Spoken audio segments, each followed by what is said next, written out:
Good morning to all of you. कल के video explanation में हम लोगों ने हमारा जो कार्बन फैमिली का टॉपिक चल रहा था उसमें कार्बन की physical and chemical properties complete कर ली थी। आज का हमारा टॉपिक है एलोट्रॉप्स ऑफ कार्बन, यानी कि कार्बन के अप्रूप। कार्बन के अप्रूप जो होते हैं हमारे एलोट्रॉप्स ऑफ कार्बन, ये दो फॉर्म में पाए जाते हैं। पहला होता है हमारा क्रिस्टलाइन फॉर्म यानी कि क्रिस्टलीय रूप, और दूसरा होता है हमारा एमॉर्फस फॉर्म यानी कि अक्रिस्टलीय रूप। क्रिस्टलीय रूप में आपको फिर से कार्बन के जो फॉर्म्स पढ़ने हैं उसमें है डायमंड यानी कि हीरा, दूसरा है ग्रेफाइट और तीसरा है फुलरेंस। और एमॉर्फस में जो आपको फॉर्म पढ़ने हैं वो है कोल, पेट्रोलियम और हाइड्रोकार्बन्स। तो हमारा जो कार्बन है वो इन रूपों में अप्रूप बनाता है या इन रूपों में हमारी प्रकृति में पाया जाता है। कार्बन से is found in mainly two types of forms, one is crystalline and second is amorphous. In crystalline form we have to study about the diamond, graphite and fullerenes, and in amorphous form we have to study about coal, petroleum, hydrocarbons etc. तो सबसे पहले first of all start करते हैं हम diamond के बारे में कि डायमंड की क्या प्रॉपर्टीज़ होती हैं। पूरा थ्योरेटिकल पोर्शन है इसलिए मैं इसको आपको बुक से ही एक्सप्लेन कर देता हूँ और आप लोग खुद भी इसको पढ़ करके अच्छे से समझ सकते हैं। चलिए देख लेते हैं। सबसे पहले डायमंड सभी ज्ञात प्राकृतिक पदार्थों में, यानी जितने भी अभी तक हमें नेचर में हमें हमारे सब्सटेंस पता है उनमें से कार्बन का जो क्रिस्टलीय रूप है डायमंड, वो सबसे कठोर यानी सबसे हार्डेस्ट सब्सटेंस होता है और इसका मेल्टिंग पॉइंट भी अभी तक के जितने भी ज्ञात तत्व हैं उनमें सबसे अधिक है 3727 डिग्री सेल्सियस। जस्ट बिकॉज इसमें फ्री इलेक्ट्रॉन नहीं पाए जाते हैं, मुक्त इलेक्ट्रॉन नहीं उपस्थित होते हैं, इसलिए ये विद्युत का कुचालक है, यानी कि इट इज़ एन इंसुलेटर और नॉन कंडक्टर, जबकि ऊष्मा के श्रेष्ठतम चालकों में से एक है। हीट को क्या कर सकता है? हीट को कंडक्ट कर सकता है, लेकिन इलेक्ट्रिसिटी को कंडक्ट नहीं कर सकता है। सर्वाधिक कठोर होने के कारण, क्योंकि ये सबसे हार्डेस्ट सब्सटेंस है, इसलिए इसका यूज़, डायमंड का यूज़ कहाँ होता है? कांच को काटने में, ग्लास की कटिंग करने में, या फिर ड्रिलिंग, जो बड़ी बड़ी चट्टानें होती हैं उनको उनमें छेद करने के लिए, उनको तोड़ने के लिए इसका यूज़ किया जाता है, या कठोर पदार्थों को काटने में, जो हार्ड सब्सटेंस है उनको कट करने में, औजार बनाने में, और टंगस्टन की तार को खींचने में। टंगस्टन एक मेटल होता है जिससे आपके बल्ब वगैरह के तार बनाए जाते हैं, वायर बनाए जाते हैं, तो उसको खींचने में इसका यूज़ होता है, क्योंकि वहाँ पर हमें एक हार्ड सब्सटेंस की रिक्वायरमेंट होती है। इसके अलावा कठोर पदार्थों पर धार लगाने और पॉलिश करने में, साथ में एब्रेसिव या अपघर्षक के रूप में, जहाँ पर फ्रिक्शन को कम करना हो, घर्षण को कम करना हो, वहाँ पर डायमंड का यूज़ किया जाता है। इसके अलावा जो डायमंड होता है वो एक कलरलेस यानी रंगहीन, पारदर्शक, ट्रांसपेरेंट और उच्च अपवर्तनांक, हाई रिफ्रैक्टिव इंडेक्स वाला सब्सटेंस होता है। इस पर जितनी भी लाइट पड़ती है सारी की सारी क्या कर देता है? रिफ्लेक्ट कर देता है। और अपनी इन प्रॉपर्टीज़ की वजह से इसका यूज़ बहुमूल्य रत्नों के रूप में किया जाता है, यानी कि जो आपकी ज्वेलरीज वगैरह आती हैं उनको बनाने में इसका यूज़ होता है। अब डायमंड के स्ट्रक्चर की अगर हम बात करें तो डायमंड में जो कार्बन होता है, प्रत्येक कार्बन जो एटम होता है वो sp3 हाइब्रिड होता है, यानी कि एक कार्बन जो होता है वो 4 कार्बनों से जुड़ा होता है। sp3 हाइब्रिडाइजेशन शो करता है। sp3 हाइब्रिडाइजेशन में भी सारे के सारे जो बॉन्ड होते हैं वो क्या बनाते हैं? सिंगल बॉन्ड, वो भी सिग्मा बंध से जुड़े होते हैं। और आपने पढ़ा था कि सिग्मा बॉन्ड जो होते हैं वो बहुत ही ज़्यादा स्टेबल बॉन्ड माने गए। क्यों? क्योंकि उनमें हेड टू हेड ओवरलैपिंग होती है, सिरे से सिरे का अतिव्यापन होता है, जिसके कारण ज़्यादा से ज़्यादा क्षेत्रफल जो होता है वो बॉन्ड फॉर्मेशन में पार्टिसिपेट करता है, ज़्यादा से ज़्यादा एरिया बॉन्ड फॉर्मेशन में पार्टिसिपेट करता है। और क्योंकि इसकी ज्योमेट्री sp3 हाइब्रिडाइजेशन है, इसलिए इसका शेप जो होता है वो रेगुलर टेट्राहेड्रॉन की तरह होता है। आपको मैं दिखाता हूँ टेट्राहेड्रल स्ट्रक्चर कैसा होता है।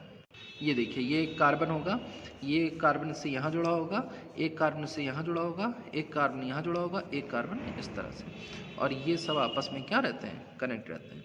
ये टेट्राहेड्रॉन स्ट्रक्चर है कार्बन का। तो इस तरह से एक कार्बन 4 कार्बनों से जुड़ा होता है, sp3 हाइब्रिड। इसी तरह से ये कार्बन जो होगा ये भी 4 कार्बनों से जुड़ा होगा। इस तरह से इसमें क्या होता है? बॉन्डिंग पाई जाती है।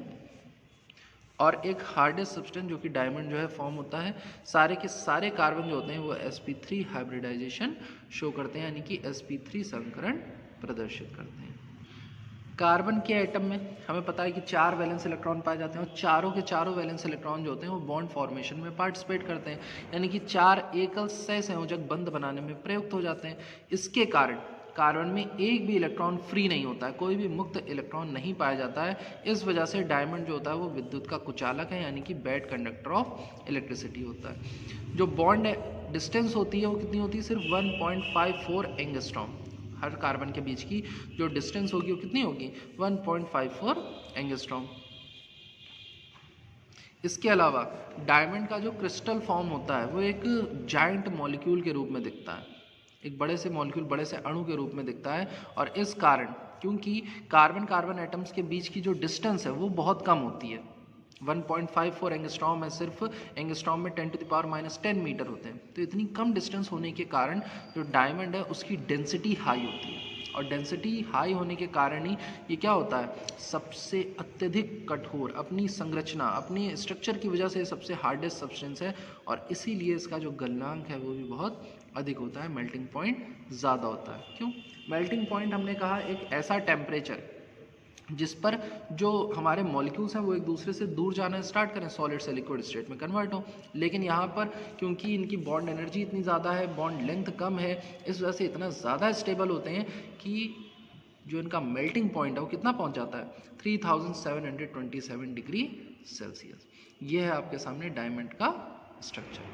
हर एक कार्बन जो है वो 4 कार्बन, जैसे इस कार्बन को देखिए 1 2 3 4, इसी तरह से ये कार्बन इससे जुड़ा है और आसपास के 4 कार्बनों से जुड़ा होगा। ये कार्बन देख लीजिए 1 2 3, और यहाँ पर पीछे की तरफ दिख नहीं रहा है सामने, क्योंकि 3D स्ट्रक्चर हम कॉपी में बना नहीं सकते हैं, लेकिन हर कार्बन जो होता है वो 4 कार्बन से जुड़ा होता है। ये है डायमंड। इसके बाद जो नेक्स्ट एलोट्रॉप है हमारा वो है ग्रेफाइट। ये भी कार्बन का एक क्रिस्टलीय रूप है, लेकिन ये जो होता है डायमंड के कंपैरिजन में सॉफ्ट होता है, और सॉफ्ट होने के कारण ही ग्रेफाइट का उपयोग उच्च ताप पर चलने वाली भारी मशीनों में लुब्रिकेंट के रूप में, या लेड की जो पेंसिल्स आती हैं उनमें किया जाता है। जो आप पेंसिल यूज़ करते हैं उसमें जो आगे लेड लगी होती है वो ग्रेफाइट की लेड होती है। और इसके अलावा बहुत सारी जो मोटर्स हैं, जो मशीन्स हैं, उनमें ग्रेफाइट का यूज़ किया जाता है लुब्रिकेंट के रूप में, ताकि मशीन जो है वो ख़राब ना हो। क्यों? क्योंकि सॉफ्ट होता है नेचर में। ग्रेफाइट में कार्बन परमाणुओं की जो 2D स्ट्रक्चर होता है, कार्बन एटम्स का जो 2D स्ट्रक्चर होता है, उसको जब आप देखेंगे तो उसमें हर कार्बन sp2 हाइब्रिड होता है। डायमंड में क्या था, sp3 हाइब्रिड था, इसमें क्या होता है, sp2 हाइब्रिड होता है। मतलब कि यहाँ पर जो एक कार्बन होगा वो केवल 3 कार्बन से जुड़ा होगा। sp2 हाइब्रिड होने का मतलब है कि केवल एक s ऑर्बिटल और 2 p ऑर्बिटल पार्टिसिपेट कर रही हैं, जबकि डायमंड में अब अगर आप इलेक्ट्रॉनिक कन्फिग्रेशन करें 1s2 2s2 2p2, देख लीजिए ये इसका इलेक्ट्रॉनिक कन्फिग्रेशन होता है 2s2 2p2। इस कंडीशन में यहाँ पर जब आप ऑर्बिटल डायग्राम बनाएंगे, ये s में 2 इलेक्ट्रॉन और p में भी 1 और 2 इलेक्ट्रॉन, जब ये बॉन्ड फॉर्मेशन करने जाएगा तो 1 इलेक्ट्रॉन जंप करके यहाँ आ गया, तो ये कंडीशन एक्साइटेड स्टेट की हो जाएगी। ये ग्राउंड स्टेट है नहीं, और ये आपकी हो जाएगी एक्साइटेड स्टेट, तो 1 1 इलेक्ट्रॉन इनमें आ गया। तो जब डायमंड के केस में sp3 हाइब्रिडाइजेशन होता है, लेकिन ग्रेफाइट के केस में सिर्फ और सिर्फ ये 2 ही पार्टिसिपेट करते हैं, sp2 हाइब्रिडाइजेशन होता है और 1 इलेक्ट्रॉन जो होता है वो फ्री रहता है। इस तरह से यहाँ पर एक कार्बन जो होगा वो 4 कार्बनों से जुड़ा होगा, जबकि ग्रेफाइट में एक कार्बन सिर्फ 3 कार्बनों से जुड़ा होता है, sp2 हाइब्रिडाइजेशन शो करता है। तो sp2 हाइब्रिडाइजेशन के कारण ही p उपकोष में 1 इलेक्ट्रॉन शेष रह जाता है, जो पाई बॉन्ड का फॉर्मेशन करता है। अभी आपको दिखाया भी मैंने, शो करा, जो लास्ट वाली p सबशेल होती है, p ऑर्बिटल होती है, वो इलेक्ट्रॉन फॉर्मेशन में पार्टिसिपेट करती ही नहीं है। ग्रेफाइट के स्ट्रक्चर की बात करें तो जिस तरह से जो कार्बन था वो टेट्राहेड्रॉन स्ट्रक्चर में रहता है, वैसे ही ग्रेफाइट जो होता है उसमें क्रिस्टल जो होते हैं कार्बन एटम्स वो हेक्सागन के फॉर्म में प्रेजेंट रहते हैं। ये देखिए इस तरह से एक कार्बन, यहाँ पर इसकी अगर हम बात करें, एक कार्बन जो है 1 2 3 कार्बनों से जुड़ा है। इसकी बात करें 1 2 3 कार्बनों से जुड़ा हुआ है। हर एक कार्बन जो होता है वो केवल 3 कार्बन से ही, इसकी बात करें 1 2 3, तो एक कार्बन 3 कार्बन से जुड़ता है और हेक्सागोनल स्ट्रक्चर में जो हेक्सागोन होते हैं उनके एंड पर एक एक कार्बन पाया जाता है। साथ में ग्रेफाइट में जो हेक्सागोनल स्ट्रक्चर्स हैं वो लेयर्स के फॉर्म में कनेक्टेड होते हैं, मतलब कि ये परतों के रूप में पाए जाते हैं और इसी कारण ये कैसा होता है, नर्म होता है, ये सॉफ्ट होता है। और इसमें जो आपकी हेक्सागोनल रिंग्स होती हैं, हेक्सागोनल जो स्ट्रक्चर है, इनके बीच दो लेयर्स के बीच में weak Van der Waals force of attraction पाया जाता है, दुर्बल वॉन्डरवॉल बल पाया जाता है। ये डॉटेड लाइन जो आप देख रहे हैं ये वीक वॉन्डरवॉल फोर्सेस हैं और इसी कारण जो ग्रेफाइट होता है वो नर्म होता है और स्नेहक का मतलब ल्यूब्रिकेंट का नेचर रखता है और इसे हम ल्यूब्रिकेंट के रूप में यूज़ कर सकते हैं। लेकिन साधारणतः ग्रेफाइट को 3000 केल्विन टेम्परेचर पर और 164.47 वायुमंडलीय दाब, यानी कि इतना अगर आप प्रेशर कर दें और इतना टेम्परेचर, तो आप इसे डायमंड में कन्वर्ट कर सकते हैं। और इसके परिवर्तन में काम कौन करता है, Fe मतलब आयरन, क्रोमियम, प्लेटिनम, ये उत्प्रेरक की तरह यूज होते हैं। साधारण ताप तथा दाब पर ग्रेफाइट कार्बन का सर्वाधिक स्थायी अपरूप है। सबसे ज़्यादा स्टेबल रूप होता है नॉर्मल टेम्परेचर पर, ग्रेफाइट जो होता है वो कार्बन का सबसे स्टेबल अपरूप माना गया है, लेकिन हम इसे डायमंड में भी कन्वर्ट कर सकते हैं। तो ये हमारा ग्रेफाइट फ्री इलेक्ट्रॉन पाए जाने की वजह से इसमें इलेक्ट्रिकल कंडक्टिविटी की जो टेंडेंसी है वो पाई जाती है और एक लौता नॉन मेटल है, एक लौता ऐसी अधातु है जो विद्युत की सुचालक होती है। बाकी जितने भी नॉन मेटल्स आप पढ़ेंगे वो सारे जो होते हैं वो इंसुलेटर होते हैं, मेटल जो होते हैं वो कंडक्टर होते हैं, धातुएं जो होती हैं वो विद्युत की सुचालक होती हैं, वो विद्युत धारा प्रवाहित करा सकती हैं यानी कि कंडक्टर होती हैं। लेकिन नॉन मेटल जो होते हैं वो इंसुलेटर होते हैं, वो विद्युत के कुचालक होते हैं। लेकिन एकमात्र ऐसी अधातु है, एकमात्र ऐसा नॉन मेटल है जो इलेक्ट्रिसिटी को कंडक्ट करता है। इसके बाद नेक्स्ट आते हैं, जो हमारा लोट्रॉप है वो है फुलरीन। फुलरीन के बारे में ज़्यादा कुछ नहीं पढ़ना है, ये भी कार्बन का एक क्रिस्टलीय फॉर्म है। इनमें भी जो सबसे ज़्यादा पहचानी जाने वाली फुलरीन है वो है 60 कार्बन एटम से मिलकर बनी C60, ये सबसे ज़्यादा इम्पॉर्टेंट है।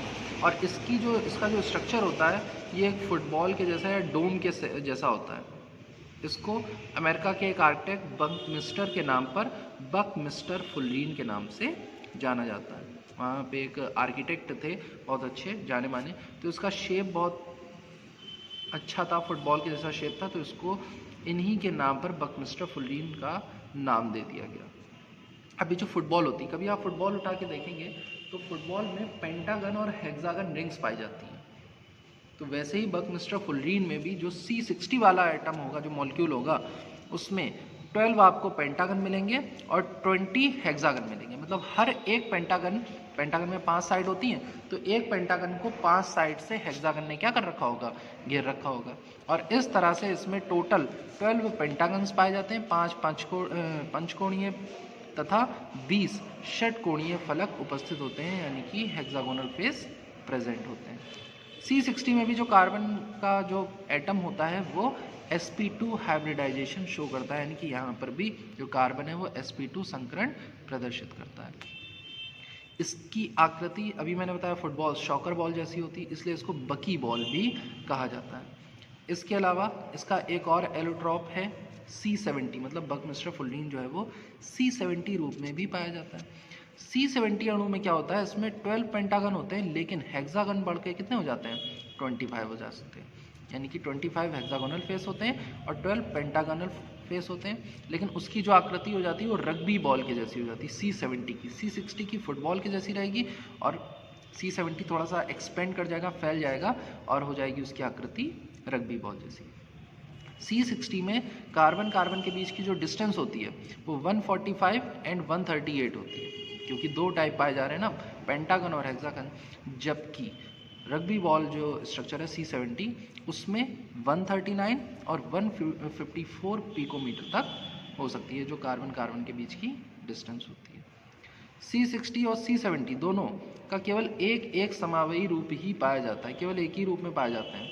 और कार्बन के तीनों क्रिस्टलीय अपरूपों में C60 सबसे ज़्यादा क्रियाशील यानी कि सबसे ज़्यादा रिएक्टिव होता है। आप ग्रेफाइट ले लीजिए, आप डायमंड ले लीजिए और आप फुलरीन C60 ले लीजिए, तो सबसे ज़्यादा जो है वो C60 क्या होगा, रिएक्टिव होगा। और अभी तक C600 तक के फुलरीन अणु अलग कर लिए गए, मतलब ये भी हमारी नॉलेज में है, साइंटिस्ट ने इन्हें खोज लिया है। तो ये थे हमारे क्रिस्टलाइन एलोट्रॉप्स ऑफ कार्बन, यानी कि क्रिस्टलीय अप्रूप कार्बन के। अब चलते हैं एमॉर्फस फॉर्म, यानी कि अक्रिस्टलीय रूप। अक्रिस्टलीय रूप में कार्बन किन किन रूपों में है, पढ़ना आपको खुद है। पहला कोल, कोल में अलग अलग टाइप आते हैं, जैसे लिग्नाइट आता है, लिग्नाइट में 67% कार्बन है। पीट, पीट में आपका 61% कार्बन होता है। बिटुमनी में 80% होता है। एंथ्रासाइट में सबसे ज़्यादा 90% कार्बन जो है वो प्रेजेंट होता है। इसके अलावा वुड चारकोल, चारकोल जो होता है कार्बन का एक इम्प्योर फॉर्म है। ये लकड़ी में और हड्डियों में, लकड़ियों में पाया जाएगा तो वुड चारकोल कहेंगे, और हड्डियों में पाया जाएगा तो एनिमल चारकोल के नाम से जाना जाता है। और होता क्या है कि लकड़ी को जो आप धीरे धीरे एयर की एब्सेंस में जलाते हैं तो काले कलर का चारकोल वो हमको देती है। और इसी तरह से बोन को भी जब आप जलाएंगे तो आपको वहाँ पर एनिमल चारकोल मिलेगा। एनिमल चारकोल में 10% कार्बन और 90% जो होता है कैल्शियम फॉस्फेट होता है। इसीलिए कहा गया कि जो चारकोल है वो कार्बन का अशुद्ध रूप है, यानी कि इम्प्योरिटी इसमें ज़्यादा होती है। तो कोल में और चारकोल के अलावा जो और हमारे एमॉर्फस फॉर्म पाई जाती हैं कार्बन की, उनमें है शुगर चारकोल।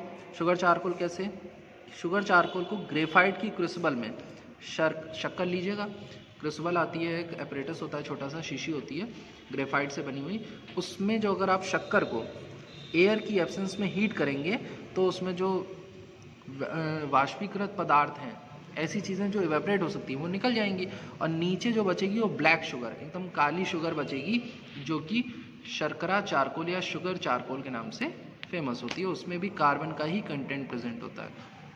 और इसके अलावा लैंप ब्लैक सबसे ज़्यादा डेंजरस, 99% कार्बन पाया जाता है लैंप ब्लैक। जब आप अपने जो पेट्रोलियम प्रोडक्ट होते हैं जब जलाते हैं, घर में आपने देखा होगा लैंप, अगर देखा हो मिट्टी के तेल से जब जलाया जाता था, ऊपर एक कांच की चिमनी रखी जाती थी कि बुझ ना जाए, और जब वो जलता था तो कांच की चिमनी में साइड में काले कलर का कार्बन जमा हो जाता था, उसी को कहा जाता है लैंप ब्लैक। और उस लैंप ब्लैक का यूज़ कहाँ किया जाता है, जूते की पॉलिश बनाने में, काले कलर का पेंट बनाने में, छापने वाली स्याही बनाने में, कार्बन पेपर बनाने में, काजल आदि बनाने में। या मम्मी लोगों ने अभी दिवाली में जिनके घरों में काजल वगैरह बनाया जाता है, वो मिट्टी का एक दिया होता है, उसको जला करके एक दिया जला देते हैं, उसके ऊपर मिट्टी का एक दिया होता है, उसको रख देते हैं तो काजल बनता है। तो वो पूरा का पूरा लैंप ब्लैक है और उसमें 99% कार्बन प्रेजेंट होता है। इसके अलावा कोक जो है ये भी हमारे कार्बन का ही एक एमॉर्फस रूप है। और लास्ट आते हैं गैस कार्बन। गैस कार्बन जो है जब कोयले का बंजन आसवन किया जाता है, यानी कि फ्रैक्शनल डिस्टिलेशन, कार्बन को जब हीट करते हैं, जलाते हैं, गर्म करते हैं, तो अलग अलग टाइप के प्रोडक्ट फॉर्म होते हैं, उनमें से ही एक होती है गैस कार्बन। तो ये थे हमारे एलोट्रॉप्स ऑफ कार्बन। इसके बाद आपको कार्बन के यौगिक नहीं पढ़ने, तो कार्बन का टॉपिक जो है वो यहीं पर ख़त्म होता है। अब चलते हैं हमारे लास्ट टॉपिक पे, कार्बन फैमिली के सिलिकॉन। तो सिलिकॉन के बारे में जैसा कि आपको बताया गया कि हमारे अर्थ में ऑक्सीजन के बाद सबसे ज़्यादा पाया जाने वाला एलिमेंट अगर है तो वो है सिलिकॉन। फर्स्ट नंबर पे होता है ऑक्सीजन, सेकंड नंबर पे सिलिकॉन, और थर्ड नंबर पे पाया जाता है एल्युमिनियम। परसेंटेज की बात करें तो अप्रॉक्सीमेटली 26% सिलिकॉन जो है वो हमारी अर्थ क्रस्ट में पाया जाता है, यानी कि भूपर्पटी में उपस्थित होता है।